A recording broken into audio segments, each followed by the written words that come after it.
and this is my cyclical pearl. Pause, perspective, and pace.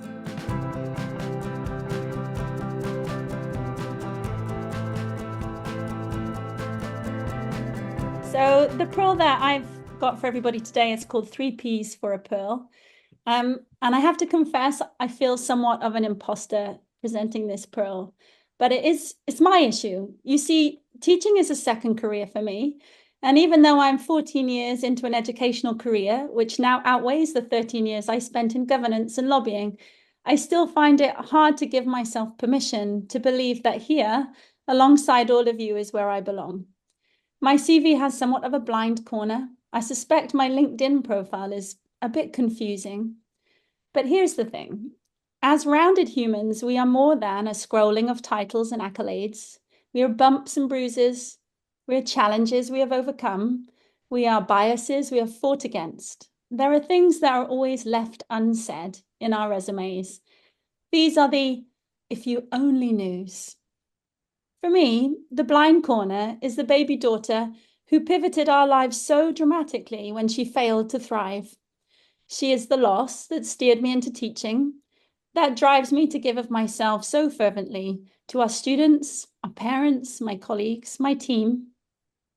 Teaching, I believe, is a profession of the whole heart, and our hearts are molded as much by the failures and our losses as our successes.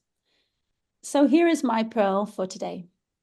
My intention behind it is that we remind ourselves to stop for a moment and see ourselves and each other as whole beings in our profession, and to model grace and kindness in such a way that our students will feel inspired to do the same. So I've called it 3 Ps to make a pearl. The first P, pause. We move too fast. A member of my home base this week explained that their challenge. They said, for the past 5 years, it's been go, go, go. And I connected to this only too well. There is an urgency in education that presses us, compounded by curveballs and an avalanche of tiny, unprecedented 10-minute tasks on top of our day job that have us on our feet from August through to June. When it starts to feel fast, we must pause. Looking back, I understand that acting on impulse or gut instinct does not make for optimum decision-making. When the pace is speeding up, we owe it to ourselves, our teams, and above all our students to slow down. This is all the more important from an implicit bias perspective. In Shekhar Chowdhury's writing, Deep Diversity, Overcoming Us versus Them Between the Lines, he writes that bias becomes especially pronounced in decision-making situations where time is limited and stress is high. It is difficult to be aware of this implicit bias, he says, because it regularly outpaces our ability to think about it. We are damaging our educational systems and the students we serve if we fail to slow down. By slowing down, we can check ourselves, we can check for biases, we can be our better selves. The second P, perspectives. I grew up in a pretty homogenous county on the Welsh-English border. Outside the UK, it was a largely unknown region until 2 Hollywood movie stars purchased the local football team and a TV show emerged from the success that followed. The range of perspectives I grew up with was limited. One of the most exciting, rewarding, and enriching experiences we encounter in education is the diversity of perspectives we collaborate with. This can be the gold dust in our teams. Understanding why team members feel a certain way, adopt a certain path, or hold steadfastly to an idea can help to unlock relationships and build successful collaboration.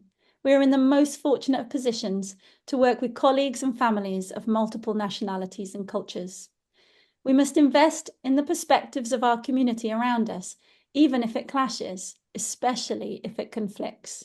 Lean into what Jen Abrams called hard conversations with colleagues. Inviting, valuing, discussing the perspectives of others initiates belonging.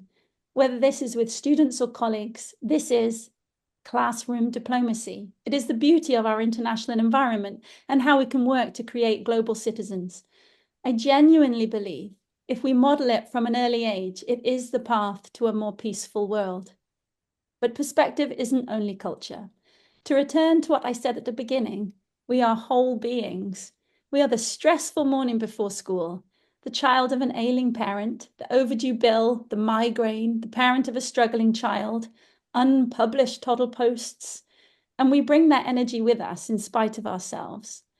We owe it to each other to remember perspective, to give grace to the minutiae of all our daily lives, and to let all of our energies breathe a moment before we dive right in. Pause, perspective. And finally, pace. This is the third P for a pearl. My pearl represents a cycle, pause, perspective, and pace.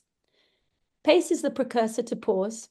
We know in education that we hit the ground running. August comes around and we are out of the starting blocks and leaping over hurdles like Olympians.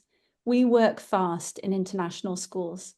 And with digital learning platforms and the pressure to pull away from COVID, the pace can begin to feel like an interminable acceleration at certain points in the year. This P is your reminder to acknowledge the pace. If your team is feeling it, if people are beginning to talk about not having enough time, if your sickness days are rising, if tempers are waning, it is possible that the pace needs checking. It may be time to return to the start of the cycle and just for a moment, take a breather and pause. Pause, perspective, and pace. Pause, perspective, and pace. And this is my cyclical pearl.